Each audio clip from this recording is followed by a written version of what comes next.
Muy buenos días, bienvenidos. Yo soy Anderson Buján desde el Suelen Coffee de la Plaza Foch, como cada mañana para revisar la coyuntura política y la actualidad nacional en este News and Coffee, el espacio de entrevistas matutinas de La Posta. Hoy miércoles 6 de junio, gracias por conectarse a la señal, gracias por compartir. No se vayan, revisamos los hechos en caliente.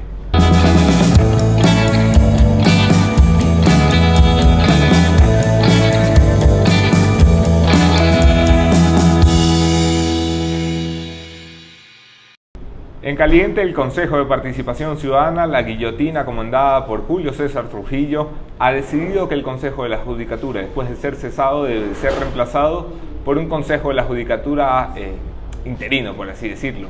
Un consejo que nombre el Consejo de Participación Ciudadana de Transición a través de un concurso y que permita recuperar la institucionalidad en la justicia y sobre todo despolitizar las prácticas del correísmo que nos llevaron a un estado caótico en el manejo del sistema judicial.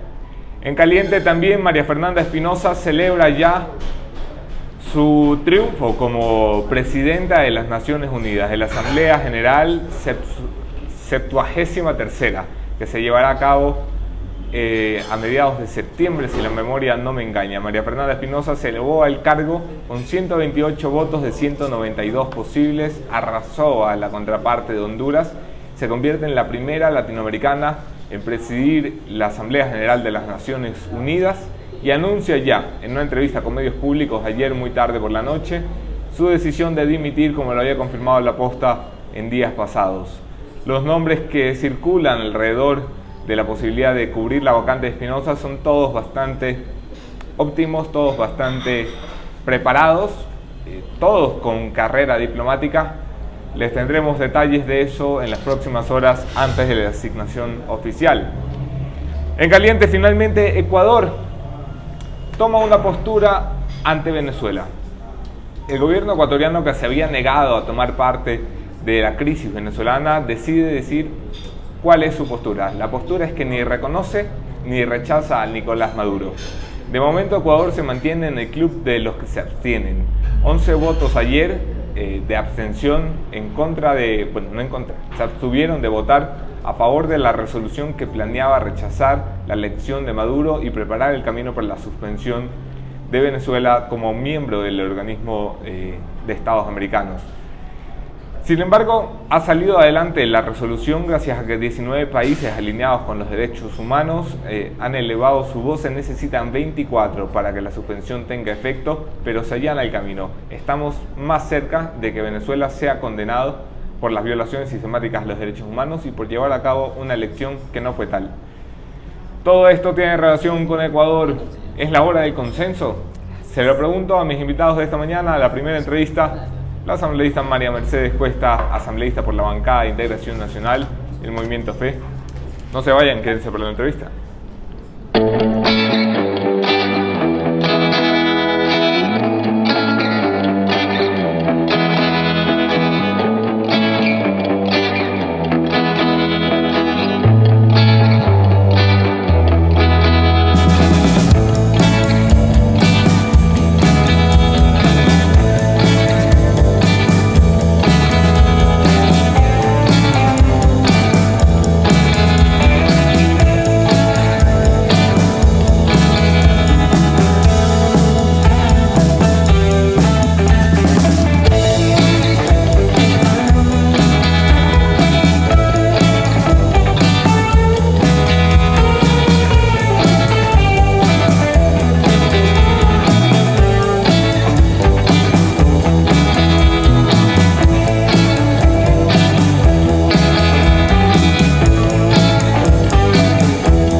Gracias por quedarse en la entrevista, gracias a Hyundai y Suelen Coffee por confiar en este espacio como anunciantes y gracias a asambleísta María Mercedes Cuesta por estar aquí. Bienvenida. ¿Cómo me llamo yo? Asambleísta María Mercedes Cuesta. Gracias La a usted por Asamblea la invitación Nacional al desayuno que me encanta. Que es que es la única invitada a la que hay que sobornar con jugo de naranja. La verdad. Yo, si no tomo jugo de naranja, es como que no me funcionan las neuronas en la mañana.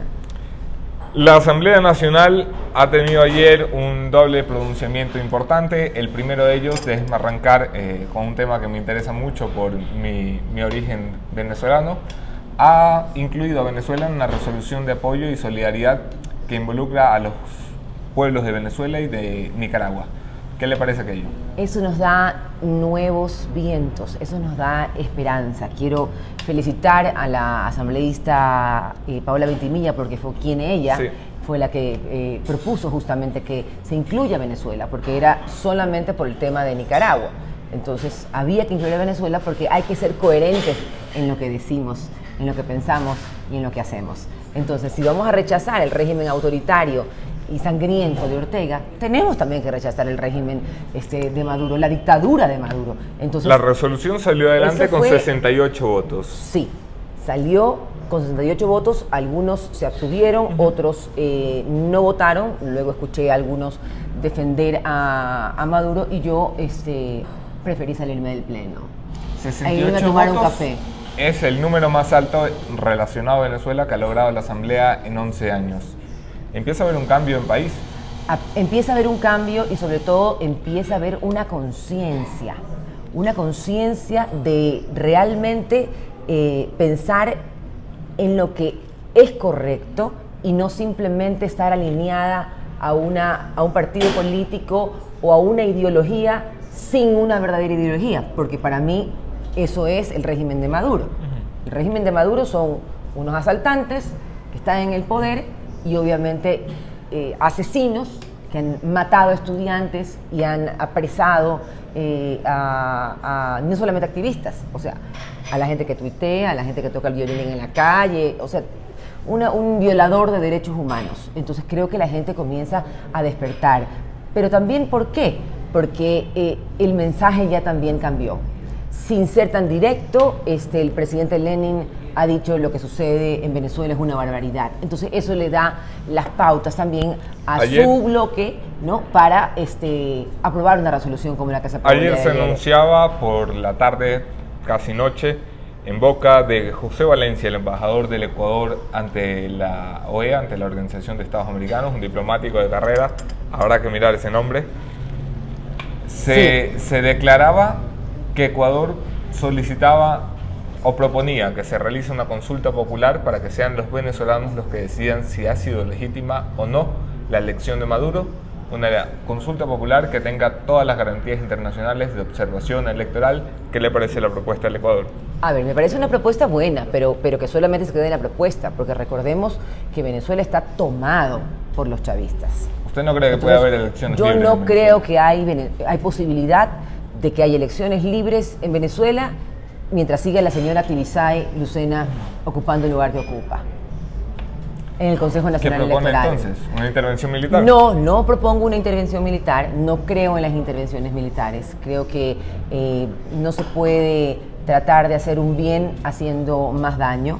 No creo, porque eso implica mucha sangre, mucho derramamiento de sangre, mucho enfrentamiento, y eso no solamente le afectaría a Venezuela, nos afecta a toda América Latina. Si no puede haber elecciones ni intervención, ¿cuál es su salida?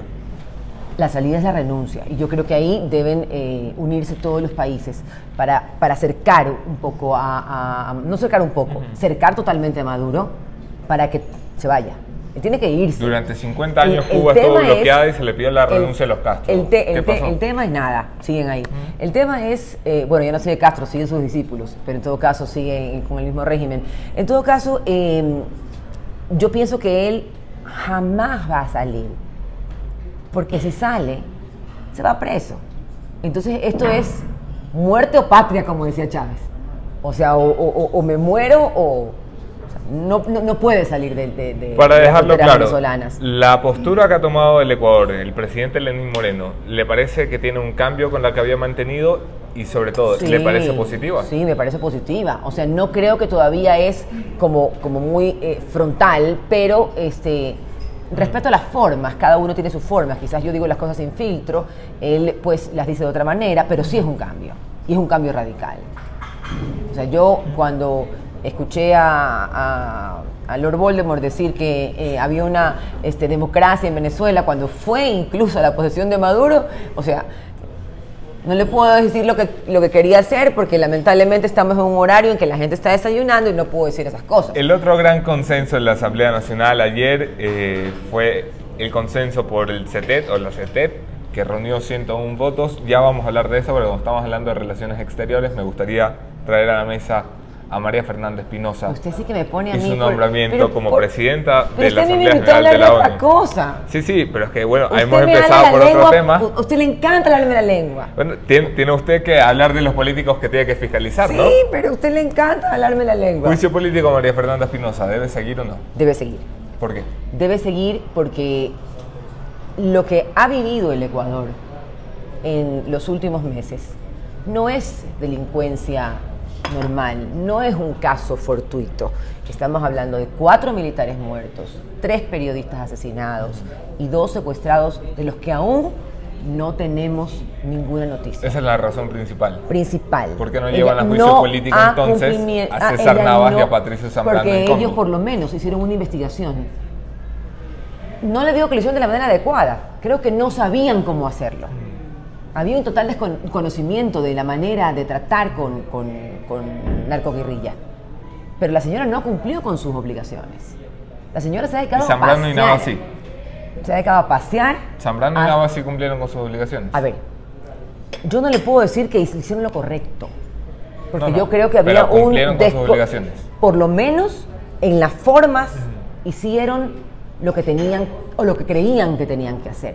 No le digo que fue lo correcto, porque yo no creo que el señor Zambrano haya estado preparado para ser ministro de Defensa.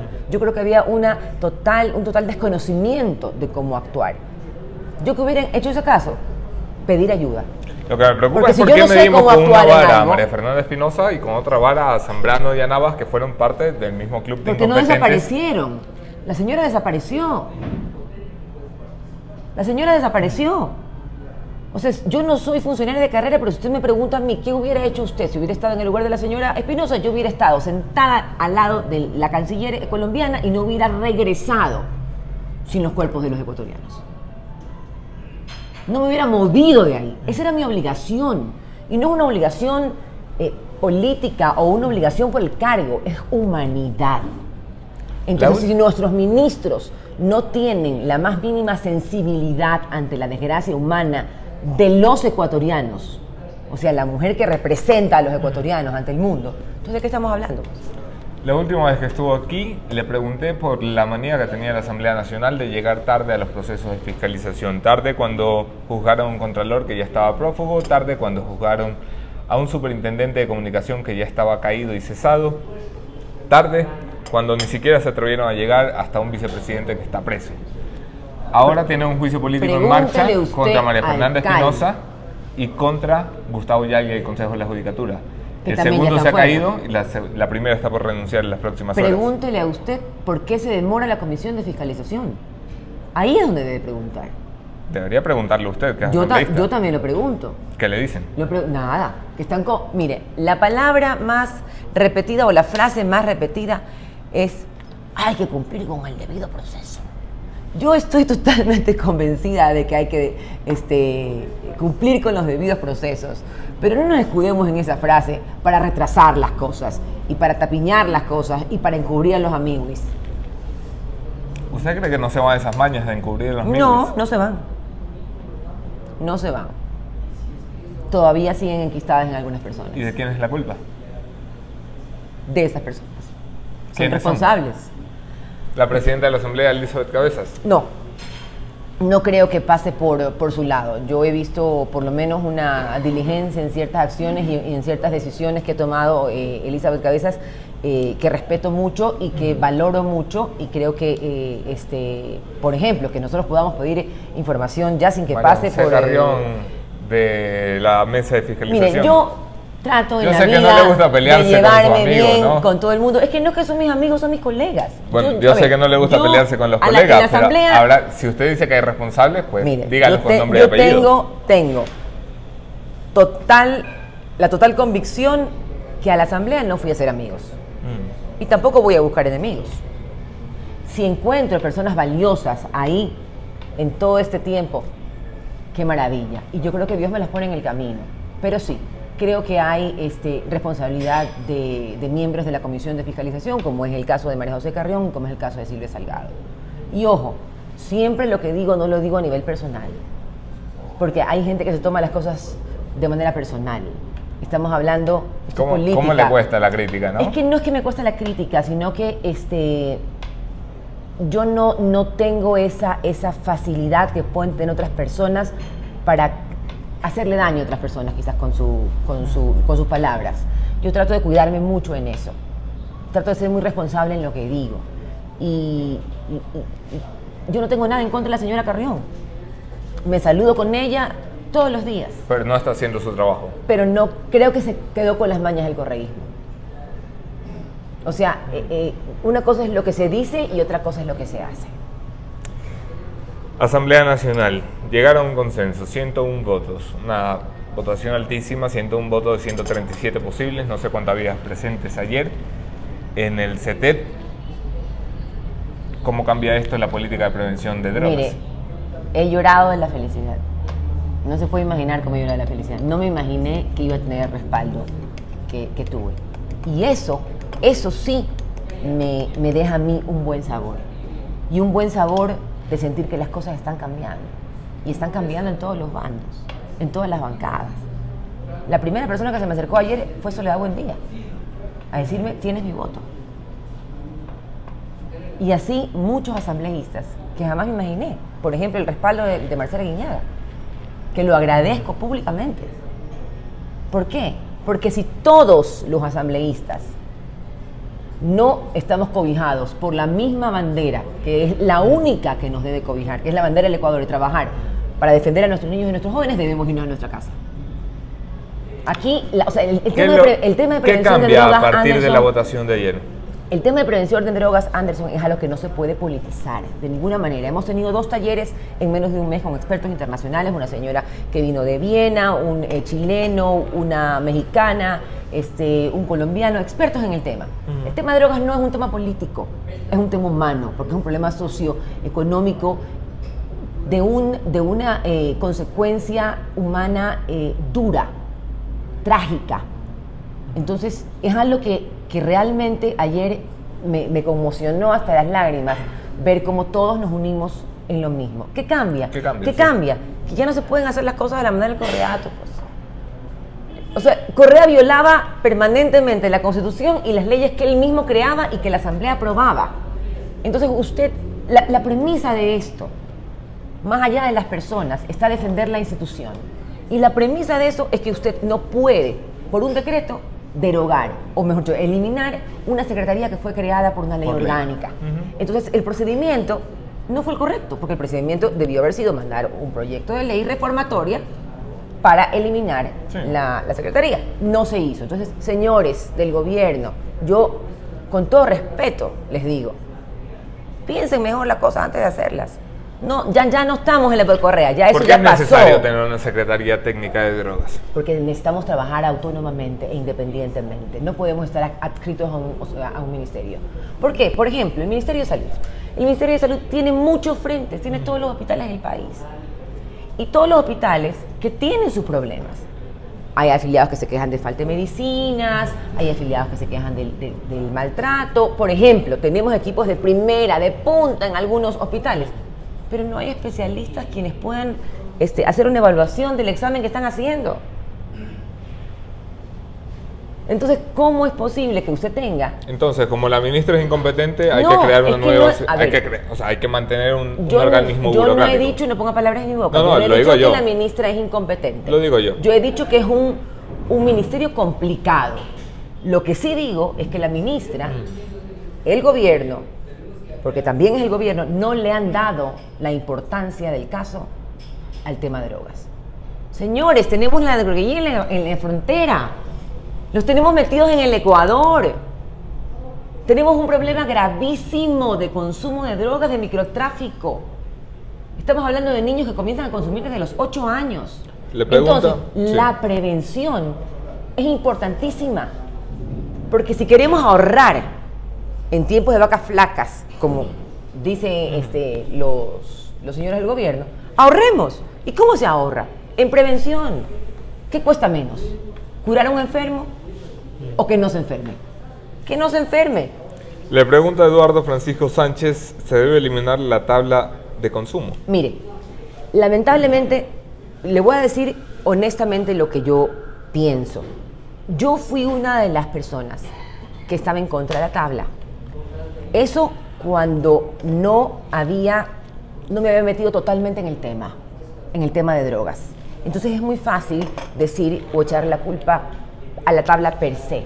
La tabla es la causante de todo esto. Yo creo que la comunicación de la tabla fue la equivocada. ¿Por qué?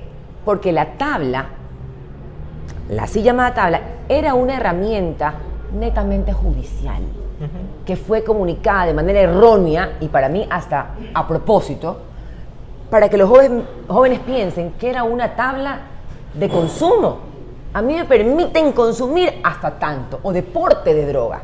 No, la tabla era simplemente una herramienta para los jueces, para que no llenemos las cárceles nuevamente de consumidores. Miren, Anderson, ¿usted cree que no se debe tocar la tabla algo. antes de que me cuente eso? No, yo creo que si la tabla tiene tanto rechazo ciudadano, planteemos otras opciones como herramientas judiciales para no condenar y judicializar a los consumidores. Pero hagámoslo todo en conjunto.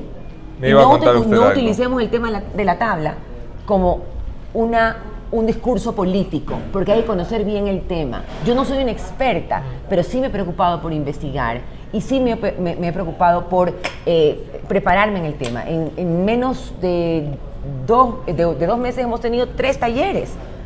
El grupo parlamentario se ha movido mucho en el tema porque para poder trabajar en el tema de drogas tenemos que conocer la problemática. Y la problemática tiene muchísimas aristas, muchísimas. Es un tema muy complejo. Sí, pero entonces, en este país desde hace 10 años el discurso es el mismo. Claro. Que el tema es complejo, que la solución es integral, que esto se debe prevenir. Y con la eliminación de la CETED nos dejaban huérfanos. Durante 10 años no lo hemos hecho. Mire, nos dejaron huérfanos con la eliminación de la CETED. Y no lo habían hecho. ¿Por qué? Porque no era la manera correcta de lanzar la tabla. Cuando usted lanza algo como eso, ¿no?, que son realmente umbrales para distinguir y no criminalizar a un consumidor que está enfermo, a un adicto, usted debe tener todo un soporte. Como yo digo, ¿cómo hace usted para construir un edificio? Usted pone pilares, usted pone bases. Eso no existía. Lanzaron la tabla, la comunicaron mal, y no existían políticas públicas y no existía un trabajo coordinado o articulado con los cantones, con los municipios. No existía. Una persona que es adicta en este país, ni siquiera con la policía. Una persona adicta en este país va a un hospital público y hay protocolos para atenderlo. No va primero a un hospital público, va primero a un dispensario. En el dispensario lo evalúan. Y lo evalúan si usted es un adicto o es un consumidor que de repente, como digo yo, se fuma un porro, ¿ya? Entonces, usted tiene una opción, que es hacer un tratamiento en el que va y viene. No necesariamente tiene que ser entrar a una clínica, sino más bien va y viene. Recibe charlas, etcétera. Yo creo que hay que fortalecer eso. Pero sin la CETED nos dejaron huérfanos. ¿Con quién vamos a articular? ¿Quién va a trabajar en prevención? La CETED tenía ciertas competencias, muchas competencias. Esas competencias se han dividido en 2 y algunas se han eliminado. Una se la dan al Ministerio de Salud, que el Ministerio lo va a poner en ni siquiera en una subsecretaría, sino en un departamento de salud mental. O sea, tiran el problema de las drogas al tacho de la basura, ahí arrinconado en la oficina, quién sabe dónde, del Ministerio de Salud. Y el otro lo dejan al Ministerio del Interior, que es represivo. Entonces no hay coherencia en el tratamiento que le quieren dar a la problemática. Por eso es nuestra lucha. Y ojo, quiero agradecer a todos los miembros del grupo, porque esto no es un logro de María Mercedes Cuesta. Cada vez que se habla de las drogas, viene el debate de si legalizar o no drogas blandas como la marihuana. ¿Dónde se para usted en un debate como ese? Mire, hablando con los especialistas, justamente con los que saben del tema, nos dicen que de ninguna manera en el Ecuador. ¿Por qué? No estamos preparados. No pudimos ni siquiera con la tabla. ¿Cómo vamos a despenalizar? Es imposible, no en los momentos actuales. Yo creo que hay drogas que se deben despenalizar, no para el consumo personal, porque está comprobado que las drogas le hacen daño al ser humano, pero sí para investigación y medicina. Eso sí estoy de acuerdo, pero no lo podemos hacer ahora, porque eso puede desencadenar en otra problemática muy seria. O sea, las sustancias, hay ciertas sustancias que tiene la marihuana que sirven justamente para tratar los dolores en enfermos de cáncer terminal, que sirven para tratar esclerosis múltiple y otras múltiples enfermedades. Y los resultados han sido positivos. Pero el Ecuador no está listo para eso. Entonces yo no estoy de acuerdo en la despenalización. Finalmente, asambleísta, ha pasado más de un año el gobierno de Lenín Moreno. La gran prioridad del gobierno fue la restauración política de este país o la restauración institucional en el primer año. El presidente ha anunciado que el segundo año será la economía, la prioridad número 1. Usted es parte de la mesa que deberá tratar el proyecto de ley económica urgente en menos de 22 días. ¿Menos de 22 días? Sí, menos de 20 días. Tenemos que llevar el colchón a la comisión. ¿Cómo va el proyecto? Muy en breve, porque se nos acaba el tiempo. ¿Qué le preocupa? ¿Qué le gusta? A ver, me gusta que hay incentivos para los empresarios. Definitivamente esos incentivos son buenos, pero yo no creo que el problema esté en los incentivos, Anderson. Yo creo que el problema está en la carga enorme de impuestos que tenemos. Entonces, sí, se está pensando en los empresarios, pero solamente en los empresarios. Ojo, yo no satanizo jamás al empresario porque el empresario nos da trabajo. Pero yo creo que para poder realmente sacar adelante la economía del Ecuador se necesita eliminar impuestos. Eliminar impuestos. Eliminar impuestos, por supuesto. En una época en la que hay déficit, en la que no podemos ir contrayendo deuda. Pero no podemos seguir, por ejemplo, pagando y quebrando empresas el anticipo del impuesto de la renta. Eso es una barbaridad. El presidente ha anunciado hace 3 meses que lo va a eliminar. Pero progresivamente. ¿Usted quiere que lo eliminen de golpe? Ya, de golpe y perrazo, como hicieron con la ley de plusvalía. Por ejemplo, el impuesto de la salida de divisas. Ya, no progresivamente.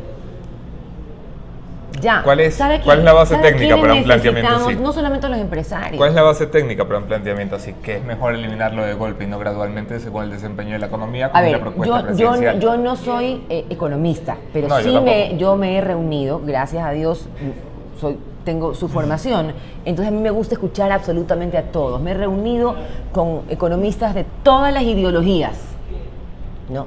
Unos más radicales que otros. Unos se mantienen en que los impuestos son los que van a dinamizar la economía y van a hacer el país más rico, ¿no?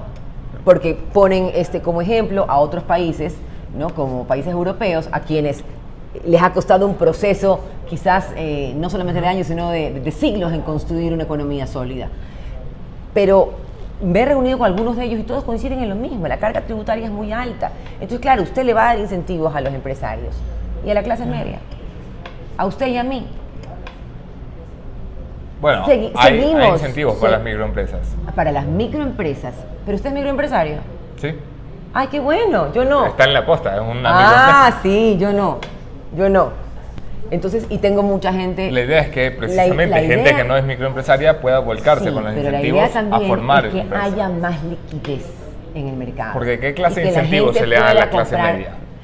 Por ejemplo, si usted tiene un sueldo básico, usted podía comprar, usted decía, claro, antes $300, qué barbaridad, qué sueldazo. Usted puede comprar lo mismo con $300 que hace 10 años. No, porque todo se encareció y usted no me va a decir que la gente pobre, es que la gente pobre no, ¿cómo se llama?, compra estos bienes que están grabados con impuestos. La gente pobre no va al supermercado, la gente pobre va a la tienda. Y muchas veces esas tiendas tienen duplicados los precios, pero compran en menor cantidad. Evidentemente. Y absolutamente todo, esa gente también tiene que vestirse. Y aquí en el Ecuador, todos los bienes, todo lo que se importa, y hasta una blusa nacional es cara. Pero es cara la mano de obra, es caro las telas que importas, son caros los hilos. es cara la maquinaria, si son caros los repuestos. Entonces hay que realmente trabajar para el bienestar de las familias ecuatorianas. Si este proyecto no está aprobado en 18 días, va a pasar por el Ministerio de la Ley tal y como está. Pregunta final, ¿se van a poner de acuerdo para pasarlo con la voluntad del Parlamento? Nos vamos a poner de acuerdo con la voluntad de la Comisión. Yo no puedo hablar por el resto del Parlamento, pero sí tenemos asambleístas en la Comisión tremendamente comprometidos en sacar el mejor proyecto de ley. Conversaremos entonces. Gracias, asambleísta, por acompañarnos. Vuelvan a invitar, que yo no desayuno tan rico normalmente. Miren que solamente este café es mío, todo lo demás es del asambleísta y ni lo ha tocado. Muchas gracias por acompañarnos. Porque hemos hablado mucho, pues usted no me ha dejado desayunar. No se vayan, enseguida el prefecto Salvador Quispe nos acompaña. Muchas gracias.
Gracias por mantenerse en la señal de la posta. Ahora nos acompaña el prefecto Salvador Quispe. Bienvenido, Salvador. Qué gusto. ¿Cuánto tiempo no te veo? ¿Verdad? Desde que estaba en Expreso en Guayaquil. Nos toca estar por allá en la selva haciendo algunas travesuras. ¿Y desde que no eran cogobierno? Desde que no éramos, no, hasta ahora igual no lo somos, ¿no? ¿Está el movimiento indígena con el presidente Lenín Moreno? ¿Sabes qué? No, de ninguna manera.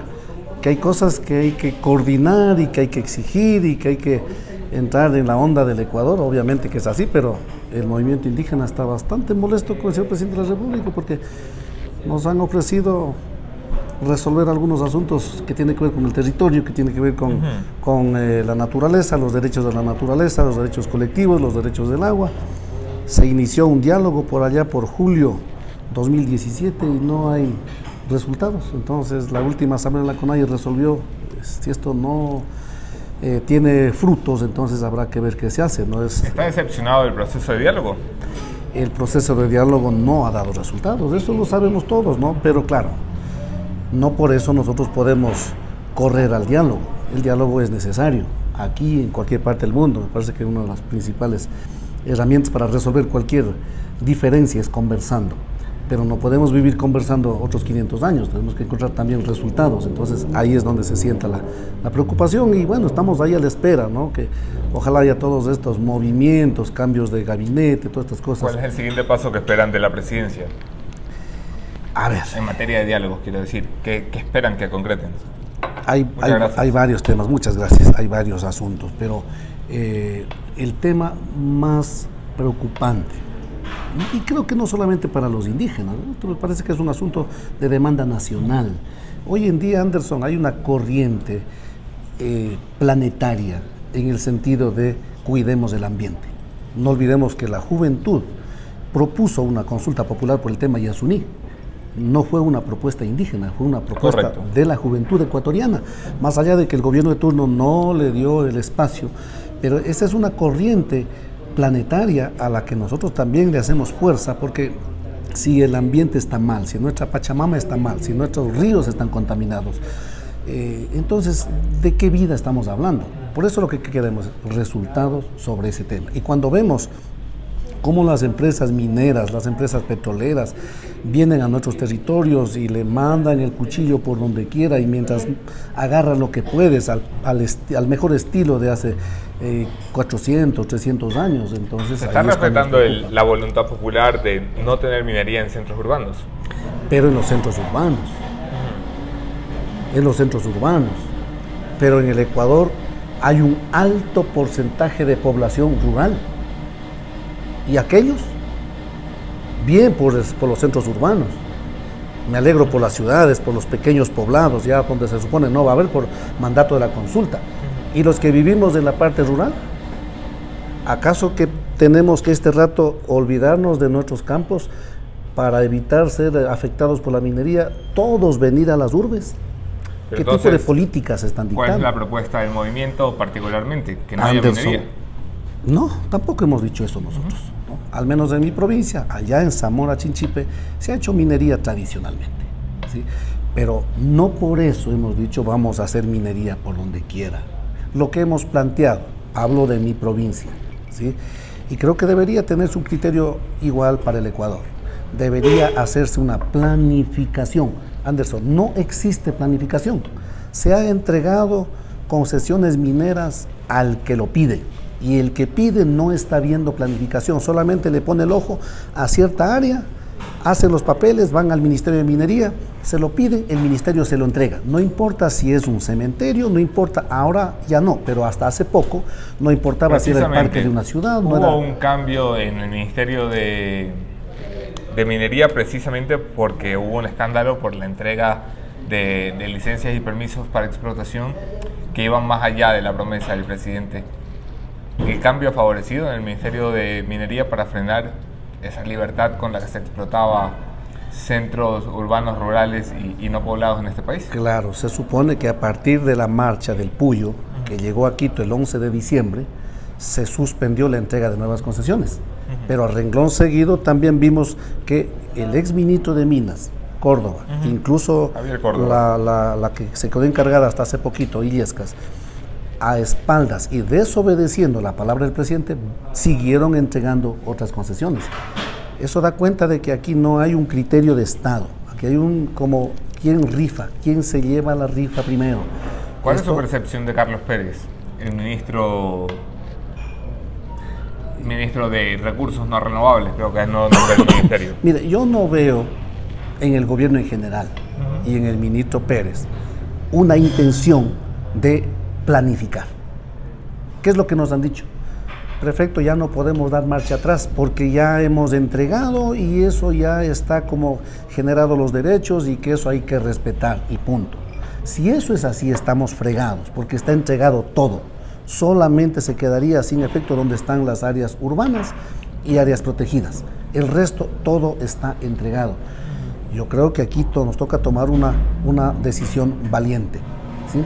Primero revisemos si lo que está entregado ha cumplido con los procedimientos legales. ¿Han hecho la consulta previa, por ejemplo? Hemos pedido al Ministerio de Minería que nos entregue los expedientes de las concesiones inscritas, los expedientes del cumplimiento del artículo 57 de la Constitución, que tiene que ver con derechos colectivos, y del artículo 398 de la Constitución, que tiene que ver con la consulta previa a toda la sociedad, para entonces que nos demuestren que cumplieron con la ley. Si eso es así, podrían ser hechos consumados, pero si eso no es así, tendría que declararse nulo. Villa comenta, la ley manda minería responsable, pero no se define qué mismo es eso. ¿Qué es la minería responsable? ¿Qué es minería responsable? Fíjese usted que los chinos, allá en mi provincia, en Tundaimi, hablan de minería responsable. El año pasado, el Ministerio del Ambiente hace una evaluación ambiental y se encuentra una larga lista de fallas al plan de manejo ambiental. Eso, el informe técnico de esa inspección, dio paso a una sanción administrativa puesta por el MAE a la EXA, que se supone que la EXA es la empresa ejemplo de minería. Pero no solo eso. Veo que el MAE encontró errores graves pero la sanción le dieron con guante blanco, despacito. Nosotros hemos tenido que utilizar ese informe, hemos estudiado con nuestros abogados y encontramos allí posibles delitos ambientales. Por eso es que hemos puesto una demanda penal en contra de la EXA por posibles delitos ambientales en manos de la Fiscalía. ¿Usted cree que el gobierno está del lado de las empresas? El gobierno está cogido de la garganta. Correa los dejó entregando. Y este gobierno ha sido un gobierno muy débil, con todo el respeto, pero un gobierno demasiadamente débil. Tanto es así que tuvieron que tener ahí a los exministros Córdoba e Illescas del gobierno de Correa para que sigan haciendo lo que Correa dejó encaminando. No hay un cambio en lo que tiene que ver con la política extractivista. Ni petróleo ni minería, o sea, ahí podemos hablar mucho de petróleos también. ¿Qué opina, hablando de gobierno, de la nueva designación, bueno, ni tan nueva, ya va a tener un mes el hombre, del ministro de Finanzas, Richard Martínez? Esperamos que se hagan las cosas con ecuanimidad. Yo sí he estado haciendo una invitación al Ecuador y a la clase política y económica. No vamos a caer en el mismo error de los años 80, los 90, esta última era de la democracia. ¿Qué es lo que pasó antes? ¿Sí? La clase económica agarrando lo que puede, y eso generó una inconformidad social, política, económica en el Ecuador.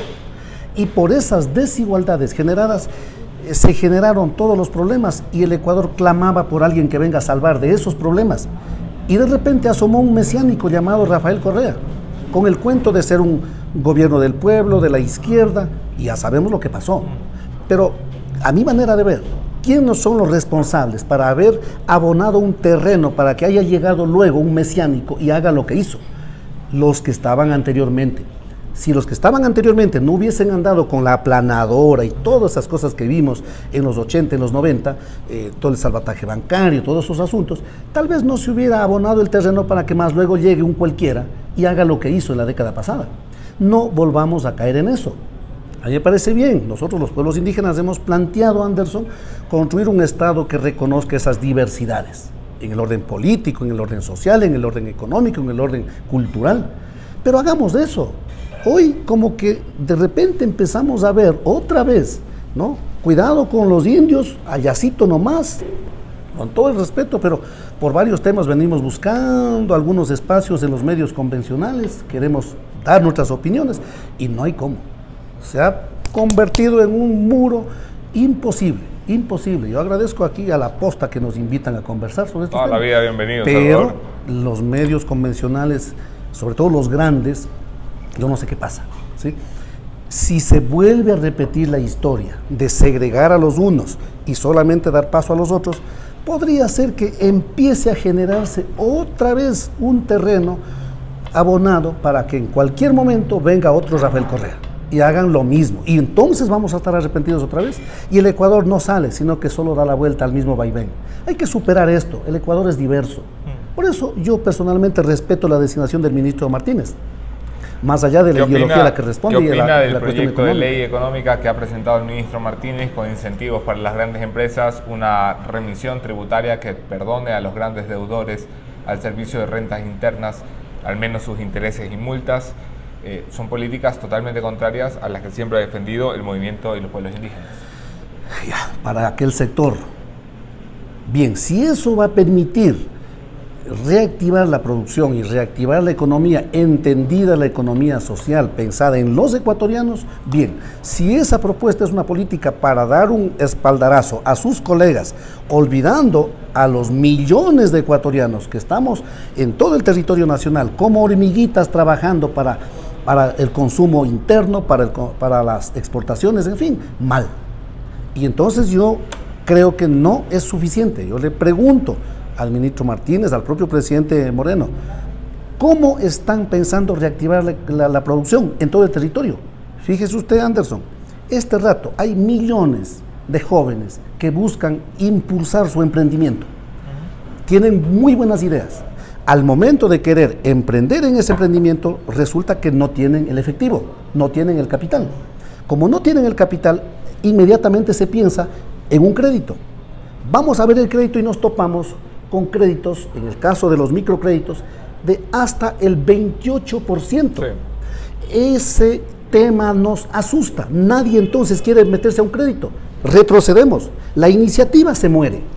¿Cómo vamos a reactivar la producción con esas herramientas de créditos de hasta el 28%? Tiene que revisarse eso para los ecuatorianos, no solamente para la clase empresarial. Esas políticas, no solamente ahora, el programa económico que presentó el gobierno en el tiempo de la ex ministra de Economía fue una política económica pensada en el neoliberalismo. Y eso ya sabemos que nos hizo mucho daño. Necesitamos una propuesta económica para el Ecuador, no solamente para el sector empresarial. Respetable. El sector empresarial contribuye, nadie lo niega. Pero lo que reclamamos es que no puede ser solo para los unos. ¿Y el resto qué? Luego nos quejamos de que el resto no produce. ¿Cómo va a producir si no nos dan las herramientas? Solo estoy hablando de uno de los elementos, que es la política crediticia. Esos créditos están por las... ¿Por qué no se permite, ya que estamos hablando del libre mercado, de la globalización y todas estas cosas, por qué no se permite que vengan de una vez por todas los bancos extranjeros que ofrecen créditos al 4 o 5%? Es una de las propuestas presidenciales, abrirse a la banca internacional. Que vengan los créditos a esos precios. Sí se abren las puertas del Ecuador para que vengan las empresas petroleras, para que vengan las empresas mineras, para que vengan los chinos dueños de las empresas hidroeléctricas. Se abre las puertas.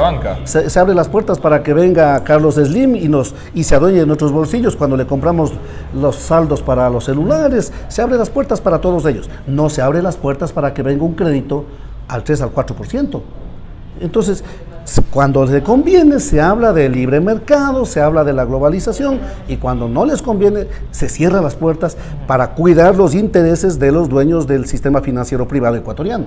Eso nos está haciendo mucho daño. ¿Cómo define, Salvador, en pocas líneas, la relación del movimiento indígena con el gobierno nacional? ¿Buen estado, mal estado, expectativa? Mira, nosotros tenemos una esperanza. La esperanza nunca se la pierde, dijo Correa, y por suerte por lo menos eso se quedó, porque por un poquito se nos llevan hasta la esperanza, ¿sí?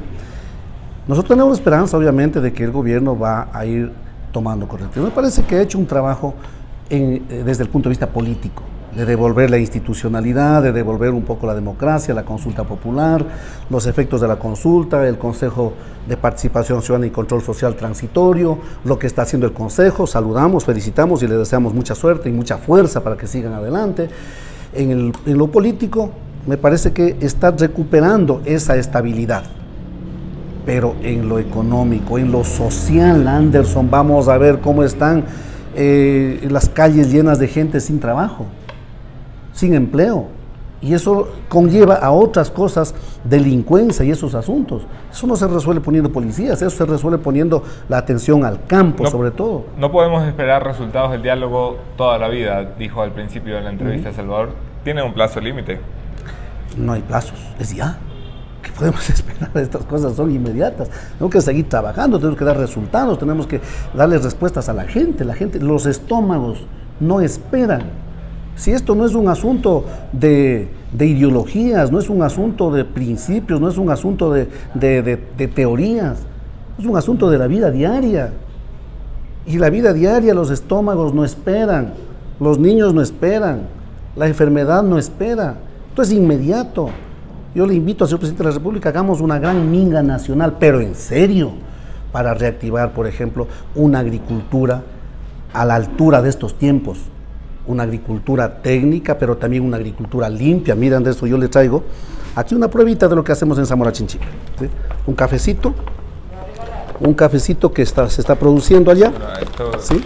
Y de paso para mi asambleísta Cuesta. Y de paso para el Café y Noticias, ¿sabes? ¿No? Vale, buenísimo. News and Coffee, aquí sí, está. Aquí está está el único invitado que viene con ¿sí? café. Ya vi que era el News and Coffee, entonces, para que se alimente el coffee. Muchas gracias, de la posta. Pero Salvador. esto es lo que estamos haciendo. Y esto es un café de exportación. De mi provincia, de Zamora Chinchipe. Estamos exportando esto a Europa, al Japón. Pero claro, con todas las dificultades que tenemos allá. Para exportar esto, Dios mío, es un viacrucis terrible. ¿Por qué no se da las facilidades? ¿Por qué no se coordina con todos los niveles de gobierno para empujar estas cosas? Aquí está la base de la economía, pero no se abre, no se entiende estas cosas. Así es, cacao, sus chocolates, el café. una serie de productos que está en el territorio y que la gente lo está haciendo, pero el gobierno, todos, no han logrado ver estas cosas. Y se piensa que estas cosas solamente están en manos de los amigos de las cámaras, de la producción, de las exportaciones, y eso no es así. Eso no es así, esto lo hacemos todos. Hay que hacer esto en una gran minga nacional. Y en serio, esta es la propuesta que planteamos desde hace mucho tiempo. Recta final de la conversación con Salvador Quispe, prefecto de Zamora Chinchipe. 2019 plantea nuevas elecciones seccionales. ¿Cumple usted su segundo periodo? Cumplo mi segundo periodo. ¿No puede aspirar a la reelección? ¿A qué va a aspirar? Voy a seguir trabajando sobre estos temas. Anderson, no hay remedio. Hay que meterle ñeque. Pero ya tendrá visto el lugar donde quiere colarse. Yo tengo. ¿Va a participar en el 2019 o se va a aguantar el 2021? No, a mí me han pedido que sea el alcalde de Zamora. Con todo el respeto, no voy a participar electoralmente. Ya tenemos nuestras candidatas, nuestros candidatos por Pachacuti, tanto para la provincia, tanto para los cantones. Voy a apoyar eso con toda la fuerza. Y yo pues a seguir colaborando desde donde esté. Soy parte del movimiento indígena, soy parte de la CONAIE y ahí estaremos aportando en lo que se pueda. En lo particular, seguiré haciendo estas cositas. Yo tengo mis plantas de cacao. Ojalá Anderson me pueda visitar Zamora. Me encantaría que, ¿sabes qué es la única provincia del Oriente que todavía no conozco? La maravilla, pues está invitado Anderson para que visite Zamora. Invitamos a coordinar unas anquitas de rana, unos chocolatitos, unas 7 pingas de allí. Salvador Quispe, prefecto de Zamora Chinchipe, miembro del movimiento indígena, miembro del Pachacuti, buen amigo de la posta. Gracias por estar aquí, Salvador. Y un abrazo a sus seguidores. También. Gracias a ustedes por conectarse. Nos vemos aquí mañana con otro tema, otro entrevistado, mismo entrevistador. Nos acompañará César Monge, presidente del movimiento Creo. No se lo pierdan.